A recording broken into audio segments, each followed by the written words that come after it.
አሁን ቀዳሚው ምርጫችን ችግሮችን በውይይት መፍታት ነው ሲሉ ርዕሰ መስተዳድር አረጋ ከበደ ተናገሩ።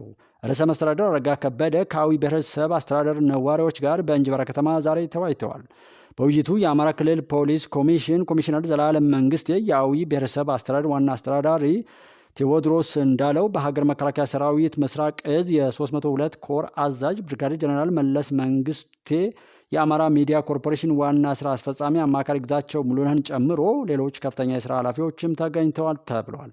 ርዕሰ መስተዳድር አረጋ ከበደ በዚህ ወቅት ስለ ሰላም መነጋገርና መወያየት ወሳኝና ቀዳሚው ጉዳይ ነው ብለዋል። ክልሉን ለጸጥታ ችግር የዳረገው ለዓመታት የተዘራው የፖለቲካ ጽንፈኝነት መሆኑን ገልጠዋል። የአማራ ክልል ህዝብ በህግና በስርዓት ሊፈታቸው የሚፈልጋቸውን ጥያቄዎች ነጥቀው የፖለቲካ አጀንዳ በማድረግ ህዝቡን ወደ አልተገባ ደረጃ ወስደውት ቆይተዋል ነው ያሉት።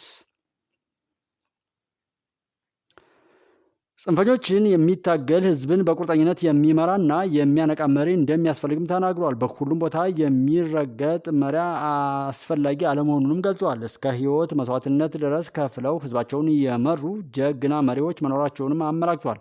ከዚህ በተቃራኒ የጠራ አቋም የሌላቸው መሪዎች አሉ ያሉት ርዕሰ መስተዳደሩ፣ ይህ ደግሞ ህዝብን ዋጋ አስከፍሏል ነው ያሉት። ጽንፈኛው በፈጠረው ማደናገር ሴራ ህዝብ ተደናግሮ መቆየቱንም ተናግሯል። በተፈጠረው መደናገር ደግሞ ህይወት ጠፍቷል፣ ንብረት ወድሟል ነው ያሉት። ማህበራዊ ትስስሮችም ተጎድተዋል ብለዋል። በሀገር ግንባታ ታሪክ ትልቅ አስተዋጽኦ ያለውንና የህዝቦችን አንድነት አብዝቶ የሚፈልገውን የአማራ ክልል ህዝብ ወደ አልተገባ አስተሳሰብ እንዲገባም ሰርተዋል ነው ያሉት ርዕሰ መስተዳድሩ። በክልሉ በዝርፊያ ሀብት የሚያጋብዝ ዘራፊ ቡድን መፈጠሩም ተናግረዋል። ስርቆትን በሚያወግዝና ሌባን ከማህበራዊ ግንኙነት በሚያገል ማህበረሰብ ውስጥ ሰውን የሚሰርቅ ጽንፈኛ ተፈጥሯል ነው ያሉት። ሰማይ ቢቀደድ ሽማግሌ ይሰፋዋል በሚባልበት ማህበረሰብ ውስጥ ኖረን አሁን ላይ ሽማግሌዎችን የማያከብሩ፣ ሽማግሌዎችን የሚያንበረክኩ፣ አንበካውም የሚረሽኑ ጽንፈኞች አሉ ነው ያሉት። ሀገርን ለብተና የሚዳርጉ ጽንፈኞችን ቆርጦ መታገል እንደሚገባም አስገንዝበዋል። ያው ይህ ህዝብ የፍትሐዊ ተጠቃሚ እንዲሆን በቁርጠኝነት እንሰራለን ያሉት ርዕሰ መስተዳደሩ በህዝብ ጥያቄ የሚነግዱትን መታገል እንደሚገባም አመላክቷል። ችግሮችን በውይይት መፍታት ያስፈልጋል። ጦርነትም ሊበቃ ይገባል። ጦርነት አውዳሚ ነው። ከጦርነት ታሪክ ልንወጣ ይገባል ነው ያሉት። አጥንታችንን የምንከሰክስበት፣ ደማችንን የምናፈስበት ጊዜ ማብቃት አለበት። አሁን ለሀገር እድገት ላባችን ነው ማፍሰስ ያለብን ብለዋል።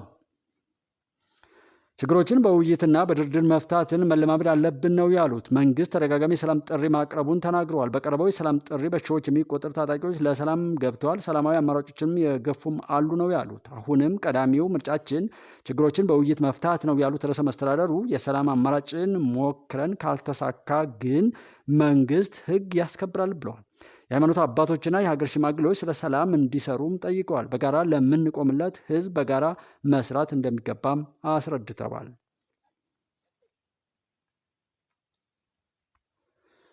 የአዊ ብሔረሰብ አስተዳደር ህዝብ የሚያነሳቸውን ጥያቄዎች ደረጃ በደረጃ እንደሚመልሱም ገልጠዋል። የእንጅባራ ከተማ ወደ ሪጂኦፖሊታን ከተማነት እንድታድግ መስፈርቱን አሟልታ መገኘት እንደሚገባትም ተናግሯል። መስፈርቱን ካሟላች ደረጃውን ታገኛለች ነው ያሉት። በእንጅባራ ከተማ የአውሮፕላን ማረፊያ እንዲኖር እንፈልጋለን። የኢትዮጵያ አየር መንገድ ግን የአውሮፕላን ማረፊያ የሚሰራው አዋጭነቱን አይቶ ነው። የክልሉ መንግስት ግን ጥያቄ ያቀርባል ብለዋል። በእንጅባራ ከተማ አስተዳደር የመብራት ኃይል ሳብስቴሽን እንደሚሰራም ተናግሯል። የሚጠበቀውን አድርገን እንዲሰራ ይደረጋል። ይህ በእቅድ የተያዘ ነው ብለዋል። በከተማዋ የኮሪደር ልማት እንደሚሰራም ገልጸዋል። የከተማ አስተዳደር ኮሪደር ልማትን መጀመር እንደሚገባም አመላክተዋል። የኮሪደር ልማቱን ከአካባቢ የቱሪዝም መዳረሻ ጋር ማገናኘት እንደሚገባም ነው ያስገነዘቡት። የመንገድ ፕሮጀክቶችን በትኩረት ይሰራሉ ብለዋል። የመንገድ ፕሮጀክቶች በተፈለገው ጊዜ እንዲካሄዱ የጸጥታ ችግር እንቅፋት ሆኗል ነው ያሉት። የንጹህ መጠጥ ውሃ ችግር እንዲፈታም እንደሚሰራ ገልጠዋል። የጤና አገልግሎት እንዲሻሻል ይሰራልም ሲሉ የግብአት አቅርቦት በተገቢው መንገድ እንዲዳረስ ይደረጋል ብለዋል። ሁሉም እንዲሳካ ለሰላም ቆርጠው እንዲነሱና ከመንግስት ጋር እንዲሰሩም አሳስበዋል። መንግስት ሰላምን የማረጋገጥ ሚናውን እንደሚወጣም ማስታወቁን ከአማራ ሚዲያ ኮርፖሬሽን ያገኘነው መረጃ ያሳያል። ዜጎች ለሚደርስባቸው ድብደባና እንግልት የኢትዮጵያ ኤምባሲዎችና ቆንስላዎች መብታቸውና ደህንነታቸውን እያስጠበቁ አለመሆኑን ጥናቱ አመላከተ። ለስራ ወደ ውጭ ሀገር የሚሰማሩ ዜጎች ለሚደርስባቸው ድብደባና እንግልት የኢትዮጵያ ኤምባሲዎችና ቆንስላዎች መብታቸውና ደህንነታቸውን እያስጠበቁ አለመሆኑን አንድ ጥናት ነው ያመላከተው። የስራና ክህሎት ሚኒስቴር የውጭ ሀገር የስራ ስምሪት ለሙስናና ብልሹ አሰራር ያለውን ተጋላጭነት በሚል ሀሳብ ከፌዴራል ስነ ምግባርና ጸረ ሙስና ኮሚሽን ጋር ውይይት እያደረገ ይገኛል። በውይይቱ በስነ ምግባርና ጸረ ሙስና ኮሚሽን የአስቸኳይ ሙስና መከላከል ዳይሬክተር ወይዘሮ ስመኝ ቀጸላ የውጭ ሀገር የስራ ስምሪት ላይ የሚስተዋሉ ብልሹ አሰራሮችን በተመለከተ የተጠና ጥናትን አቅርበዋል። ባቀረቡት ጥናት ለስራ ወደ ውጭ የሚሰማሩ ዜጎች በሚሄዱበት ሀገር ለድብደባና ለእንግልት እየተዳረጉ ነው ሲሉም ገልጸዋል። አክለውም ለሚደርስባቸው ድብደባና እንግልት የኢትዮጵያ ኤምባሲዎችና ቆንስላዎች ለዜጎች መብታቸውንና ደህንነታቸውን እያስጠበቁ አይደለም ሲሉም አመላክተዋል። ወደ ውጭ ለስራ የሚሰማሩ ዜጎች ሄደው ለመስራት ከ35,000 ብር እስከ 70,000 ብር ድረስ ክፍያ ይጠየቁ ነው ያሉት ዳይሬክተሯ፣ ለስራ ወደ ውጭ የሚሰማሩ ዜጎች ጉዳዮችን ለማስፈጸም የት መሄድ እንዳለባቸው ግንዛቤ የላቸውም ነው ያሉት። በውጭ የስራ ስምሪት ላይ የመንግስትና የግል ተቋማት የአሰራርና ተጠያቂነት ክፍተት አለባቸው። ለውጭ ሀገር የስራ ፍሰት የወጡ ህጎችና ስርዓቶችን ለተገልጋዮች ግልጽ ከማድረግ አኳያ ክፍተት አለ ሲሉ ተናግረዋል። ለተገልጋዮች ተገቢውና ግልጽ ግንዛቤ ባለመሰጠቱም በርካታ ዜጎች ለእንግልት፣ ለሙስናና ለብልሹ አሰራር እየተዳረጉ ነው በማለት መግለጻቸውን ኢትዮጵያን ፕሬስ ዘግቧል። የኢፌዴሪ ፕሬዝዳንት ታዬ አጽቀሥላሴ በነገው ዕለት በሚከበረው 80ኛው የሩሲያ የድል በዓል ላይ ለመታደም ዛሬ ማለዳ ሞስኮ ገብተዋል። የሁለተኛው የዓለም ጦርነት ማብቃቱ ተከትሎ በተለይም ደግሞ የቀድሞው ሶቪየት ህብረት በናዚ ጀርመን ላይ የተቀዳጀውን ድል በማሰብ ነገ በሩሲያ መዲና ሞስኮ ለ80ኛ ጊዜ ለሚከበረው በዓል በርካታ ቁጥር ያላቸው የዓለም መሪዎች ይታደማሉ ተብሎ ይጠበቃል። ኢዜአ ከስፍራው እንደዘገበው የበርካታ የአፍሪካ ሀገራት መሪዎች የቻይናና የብራዚል ፕሬዝዳንቶችን ጨምሮ በዚሁ የድል በዓል ላይ ይሳተፋሉ። ከ80ኛው የሩሲያ የድል በዓል ተሳትፎ ጎን ለጎን ፕሬዝዳንት ታዬ አጽቀሥላሴ ከተለያዩ አካላት ጋር የሁለትዮሽ እንዲሁም ባለብዙ ወገን ዲፕሎማሲያዊ ውይይቶችን ያደርጋሉ ተብሎም ይጠበቃል። በአሁኑ ወቅት በኢትዮጵያና በሩሲያ መካከል ያለው ዲፕሎማሲያዊ ግንኙነት በተለያዩ ዘርፎች እየጎለበተ መምጣቱን በበቂ ሁኔታ መረጃዎች ያመላክታሉ። ሁለቱ ሀገራት በጤና ትብብር፣ በኢኮኖሚያዊ ዲፕሎማሲ፣ በንግድ፣ በኢንቨስትመንትና በቴክኖሎጂ ዘርፎች ያላቸውን ግንኙነት ከጊዜ ወደ ጊዜ እያሳደጉ ሲሆን ይህም በቅርብ ጊዜ በተደረጉ ስምምነቶችና ውይይቶች በርካታ የመግባቢያ ሰነዶች ኤምኦዩኤስ ስምምነቶች ላይ መደረሱ የሚታወስ ነው። ለአብነትም በተያዘው ዓመት ህዳር ወር 2017 ዓ.ም ለመጀመሪያ ላይ ሩሲያና ኢትዮጵያ ለትብብር ጊዜ አይጠብቁም በሚል መሪ ቃል በአዲስ አበባ የተካሄደው የሁለቱ ሀገራት የቢዝነስ ፎረም የሀገራቱ ባለስልጣናት፣ የንግድ ማህበረሰብና ኢንቨስተሮችን ያሳተፍ እንደነበርም ይታወሳል። ፕሬዚዳንት ታዬ ሞስኮ ሲደርሱ በሩሲያ ፌዴሬሽን የውጭ ጉዳይ ሚኒስቴር ከፍተኛ ባለስልጣናት አናቶሊ ባስኪን አቀባበል አድርገውላቸዋል። የውጭ ዜና። ፓኪስታን ከህንድ የተላኩባትን 25 እስራኤል ሰራሽ ድሮኖች መጣሏን አስታወቀች። ሁለቱ የኒውክሌር ጦር መሳሪያ ባለቤት ሀገራት በዚህ ሳምንት ወደ ግጭት የገቡ ሲሆን ፓኪስታን ከህንድ ለጥቃት የተላኩባትን 5 የጦር ጀቶችና 25 እስራኤል ሰራሽ ድሮኖችን መጣሏን ነው የገለጠችው። የፓኪስታን የመከላከያ ሚኒስቴር 25 እስራኤል ሃሮፕ ድሮኖችን መትተው እንደጣሉ ሲገልጹ የህንድ መንግስት ምንጮች ተመቶ የወደቀው ድሮን አንድ ብቻ ስለመሆኑ ገልጠዋል። ድሮኖቹ እስራኤል ሰራሽ ሲሆኑ ከዚህ በፊት እስራኤል በሱሪያና አዘርባይጃን ከአርሜኒያ ጋር ባደረገችው ጦርነት ስለመጠቀማቸውም ተነግሯል። ከግማሽ ክፍለ ዘመን በኋላ በፓኪስታን ብዙ ሰው በሚኖርባት የፑንጃብ ግዛት ጥቃት የፈጸመችው ህንድ በበኩሏ በሀገሪቱ ሰሜንና ምዕራብ አካባቢ በሚገኙ 15 ቦታዎች የተቃጡ የድሮንና የሚሳይል ጥቃቶች ማክሸፏን ተናግራለች። በተጨማሪ ህንድ በላሆር በሚገኙ የአየር መከላከያ ራዳሮችና ስርዓቶች ላይ ፈጸምኩት ባለችው ጥቃት ስርዓቶቹን ከአገልግሎት እንዳይሰጡ ማድረጓንም ገልጻለች ሲል ዋሽንግተን ፖስት እና ሚድል ኢስት አይ ናቸው የዘገቡት። በአፍሪካ ለ300 ሚሊዮን ሰዎች የኤሌክትሪክ ኃይል ለማቅረብ የሚያስችል ፕሮጀክት ሊተገበር ነው ተባለ። ከግማሽ በላይ የሚሆኑ የአፍሪካ ሀገራት መሪዎች ሰሞኑን በታንዛኒያ ዳሬ ሰላም የተሰባሰቡ ሲሆን የዓለም ባንክን ጨምሮ የአፍሪካ ልማት ባንክና ሌሎችም በአፍሪካ የኤሌክትሪክ ኃይልን ለማስፋፋት የሚውል 35 ቢሊዮን ዶላር ቃል ገብተዋል። በአፍሪካ ከግማሽ ቢሊዮን ሕዝብ በላይ የኤሌክትሪክ ኃይል እንደማያገኙ ሲጠቆም ከሚሰበሰበው ገንዘብ ግማሽ ያህሉ ለሶላር ኃይል ማመንጫዎች ይውላል ተብሏል። ለፕሮጀክቱ በብድር መላክ የሚሰጠውን ገንዘብ ዝቅተኛ ወለድ ይሰጣል ተብሏል። የዓለም ባንክ ፕሬዚዳንቱ አጃይ ባንጋ ፕሮጀክቱ በቀጣይ 6 ዓመታት ውስጥ በአፍሪካ የኤሌክትሪክ ኃይል ከማያገኙ 600 ሚሊዮን ሰዎች መሃል ግማሽ ያህሉን የኤሌክትሪክ ኃይል እንዲያገኙ ያደርጋል ተብሏል ሲል ኤንዋይ ታይምስ ዘግቧል። ደቡብ ሱዳን ዜጎቿ ከሱዳን ጦርነት ተሳትፎ እንዲታቀቡ አሳሰበች። የደቡብ ሱዳን የውጭ ጉዳይ ሚኒስትር ዴታ አኩይ ቦና ሀገራቱ የየራሳቸውን ሉዓላዊነት ለማክበር እና አንዱ በሌላኛው ጉዳይ ጣልቃ ላለመግባት በተስማሙበት መሰረት የደቡብ ሱዳን ዜጎች በሱዳን የውስጥ ጉዳይ ከመሳተፍ እንዲታቀቡ ነው ያሳሰቡት።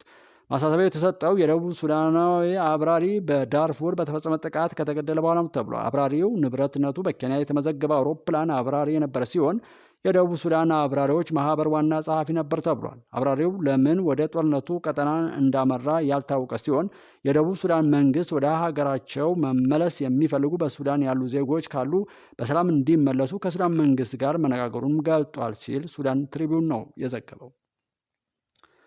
ህንድ ከፓኪስታን ሊቃጣ የሚችልን ጥቃት ለመቀነስ እስከ ቅዳሜ ድረስ 21 ኤርፖርቶቿ ተዘግተው እንዲቆዩ ወሰነች። የፓኪስታኑ ጠቅላይ ሚኒስትር ሀገራቸው ከህንድ ጥቃት ከተፈጸመባት በኋላ ጥቃቱን በማውገዝ ወሳኝ እርምጃ እንደሚወሰድ ተናግሯል። የፓኪስታን ወታደራዊ ኃይል ከህንድ በተፈጸመ ጥቃት የሞቱ ንጹሐን ሰዎች ቁጥር 31 ስለመድረሱም ገልጧል። ህንድ ፓኪስታን የአጸፋ እርምጃ እንደምትወስድ ከተናገረች በኋላ 21 ኤርፖርቶቿን የዘጋች ሲሆን ወደ ኤርፖርቶቹ ከጸጥታና ደህንነት ኃይሎች በስተቀር ማንም እንዳይሄድም ተደርጓል። በተጨማሪ ህንድና ፓኪስታን የይገባኛል ጥያቄ በሚያነሱባት የካሽሚር ግዛት ትናንት ሀገራቱ የተኩስ ልውውጥ እንዳደረጉ ተዘግቧል። ፓኪስታን ከህንድ ጥቃት በኋላ ዘግታ የነበረውን የአየር ክልል ዳግም የከፈተች ሲሆን የህንድን 5 የጦር ጀቶች መጣሏንም ገልጣለች። የፓኪስታን የመከላከያ ሚኒስትር እኛ ሙሉ ለሙሉ ወደ ጦርነት መግባት አንፈልግም፣ በህንድ ያለን ወታደራዊ ቦታ ወይም ንጹሐንን ማጥቃት አንፈልግም ሲሉ ህንድ አሜሪካን ጨምሮ ዓለም አቀፍ ማህበረሰብ ፓኪስታን አሸባሪዎችን ከመደገፍ እንድታቀብ ጠይቃለች ሲል ሲኤንኤን እና ሮይተርስ ዘግበውታል። ኢብራሂም ትራውሪ ሞስኮ መግባታቸው ተዘገበ። በሩሲያ 80ኛ ዓመት የድል በዓል ላይ ለመታደም ወደዚያው ላቀኑ ትራውሪ ሩሲያ ከፍተኛ ጥበቃ ማድረጓን ዘገባዎች ገልጠዋል። እንደ ዘገባዎቹ ሩሲያ ልዩ አውሮፕላን ወደ ቡርኪና ፋሶ በመላክ ወጣቱን መሪ አሳፍራ የወሰደ ሲሆን ይህ አውሮፕላንም በጀቶች ታጅቦ ዛሬ ሞስኮ መድረሱን አስረድቷል። ካፒቴን ኢብራሂም ትራውሪ ሞስኮ ሲደርሱ በሩሲያ ከፍተኛ ባለስልጣናት ደማቅ አቀባበል ተደርጎላቸዋል። የተባበሩት አረብ ኤሚሬትስ እስራኤልና ሶሪያን በሚስጥር እያሸማገለች መሆኑ ተሰማ። የተባበሩት አረብ ኤሚሬቶች በእስራኤልና በሶሪያ መካከል የሚደረጉ ንግግሮች እያመቻቸ እንደሚገኝ ጉዳዩን የሚያውቁ 3 ምንጮች ገልጠዋል። የሶሪያ አዲሱ ገዢ አስተዳደር ከደቡብ ጎረቤታቸው እስራኤል ጋር እየጨመረ ያለውን በውጥረት የተሞላ ግንኙነት ለመቆጣጠር ክልላዊ እርዳታ እየፈለጉ ይገኛሉ። ቀደም ሲል ያልተገለጠው ቀጥተኛ ያልሆነ ግንኙነት በቀጥታና በመረጃ ጉዳዮች ላይ ያተኮረና ይፋዊ ግንኙነት በሌላቸው 2 መንግስታት መካከል መተማመንን መፍጠር ላይ ያለመ መሆኑንም ምንጮችና የክልሉ የመረጃ ባለስልጣናት ተናግረዋል። የመጀመሪያው ምንጭ የሶሪያው ፕሬዝዳንት አህመድ ሻራ የተባሉ አረብ ኤሚሬትስን ከጎበኙ ከቀናት በኋላ የተጀመረው ጥረት በአሁኑ ወቅት በቴክኒካል ጉዳዮች ላይ ያተኮረ መሆኑን ገልጠው በመጨረሻ ሊወያዩበት በሚችሉት ላይ ምንም ገደብ እንደሌለው ገልጠዋል።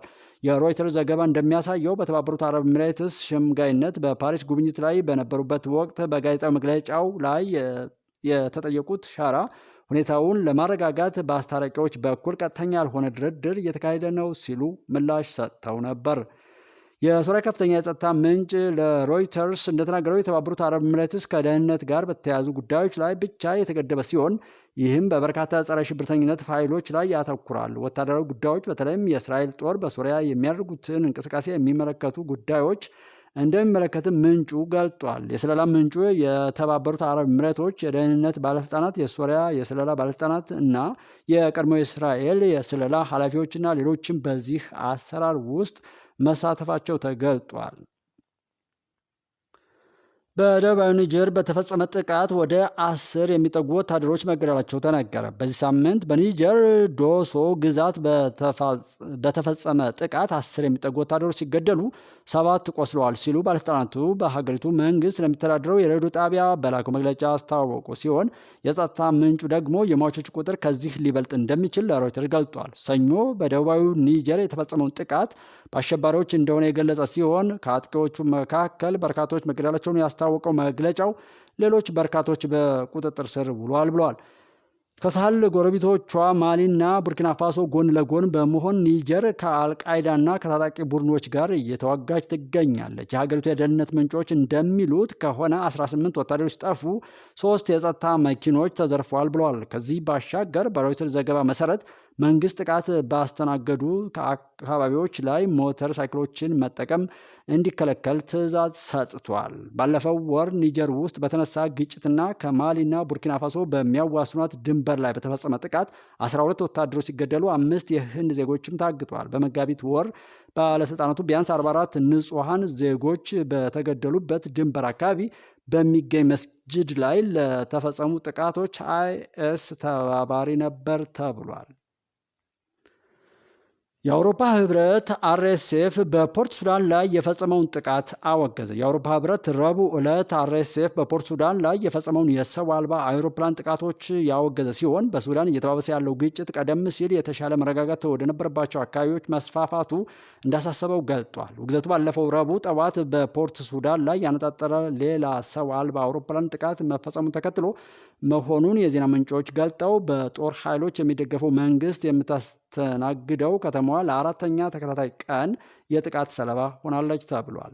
የአውሮፓ ህብረት ጥቃቶቹ የሲቪል ተቋማትን ጨምሮ ወሳኝ የሆኑ መሰረተ ልማቶች ላይ ያነጣጠሩ ሲሆን የግጭቱ መስፋፋት ትልቅና አሳሳቢ ነው ብለዋል። ፖርት ሱዳን በሺዎች የሚቆጠሩ የሱዳን ሲቪሎችና ዓለም አቀፍ ሰራተኞች ወደ ሌሎች ስፍራ ከሸሹ በኋላ የትግል ቀጠና ሆናለች። የህብረቱ የውጭ ጉዳይና የደህንነት ፖሊሲ መግለጫ የአውሮፓ ህብረት አርኤስኤፍ በሲቪልና ቁልፍ ኢላማዎች ላይ የድሮን ጥቃቶችን መጠቀሙን በማያሻማ መልኩ ያወግዛል ሲል ገልጧል። በዓለም አቀፍ ድጋፍ ሰጪዎች ተደግፏል የተባሉት ድርጊቶቹ በፖርት ሱዳን የሚኖሩ የሱዳን ሲቪሎችና ዓለም አቀፍ ሰራተኞች ደህንነት አደጋ ላይ የሚጥል እንዲሁም የቀጠናው መረጋጋትን የሚጎዳና የዓለም አቀፍ የሰብአዊ ህግጋትን የሚጥስ ነው ብሎታል።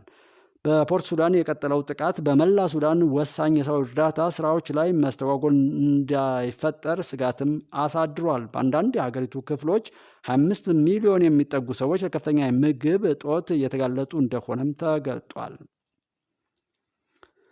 በመጨረሻም ሰሜን ኮሪያ የአጭር ርቀት ሚሳይሎችን ወደ ውጭ ሀገራት ለመላክ የአፈጻጸም ሙከራ ላይ መሆኗ ተነገረ። ሰሜን ኮሪያ በርካታ የአጭር ርቀት የሚመስሉ ሚሳይሎችን በምስራቃዊ ባህር ጠረፍ ላይ መተኮሷን የደቡብ ኮሪያ ወታደራዊ ኃይል ሐሙስ ዕለት አስታውቋል። ሚሳይሎቹ የተወነጨፉት ከሰሜን ኮሪያ ምስራቃዊ የባህር ጠረፍ ከተማ ወንሳን ሲሆን እስከ 800 ኪሎ ሜትር በመብረር ወደ ባህር መውደቃቸውን የደቡብ ኮሪያ ወታደራዊ መግለጫ ገልጧል። ደቡብ ኮሪያ ስለ እንቅስቃሴው መረጃ ለመለዋወጥ ከአሜሪካና ከጃፓን ጋር በቅርበት እየተገናኘች መሆኗን አስታውቃለች። የውጭ ጉዳይ ሚኒስቴር የሶስቱ ሀገራት የኒውክሌር ልዑካን በስልክ ከመከሩ በኋላ የሰሜን ኮሪያ ድርጊት የመንግስታቱ ድርጅትን ማዕቀብ መጣስ ነው ሲሉ አውግዘዋል። የደቡብ ኮሪያ የጋራ የጦር አዛዥ ቃል አቀባይ ሊሱንግ ጁን ስለተገኙ ሚሳይሎች ትክክለኛ ቁጥርና ባህሪያቸው አስተያየት ለመስጠት ፈቃደኛ አልሆኑም። ነገር ግን ለጋዜጠኞች እንደተናገሩት የተወነጨፈው ወደ ውጭ ሀገራት ለመላክ የታቀዱ ሚሳይሎችን አፈጻጸም ለመፈተሽ ሊሆን ይችላል ብለዋል።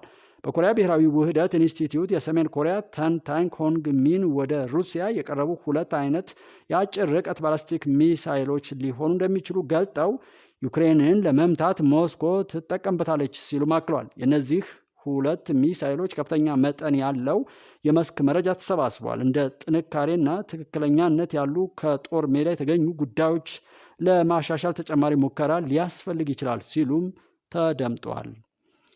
የተከበራችሁ ጉባለች ቤተሰቦች የሰዓቱን ዜና በዚሁ አጠናቀናል። አብራችሁን ስለነበራችሁ እያመሰገን ጉባለች ኢትዮጵያ ዩቲዩብ ቻናልን ሳብስክራይብ፣ ላይክና ሼር በማድረግ ወደፊት አብረን እንሁን። እውነት ያሸንፋል። ኢትዮጵያ በድል ትቀጥላለች። ኢትዮጵያ ታበጽሕና በእግዚአብሔር። መልካም ጊዜ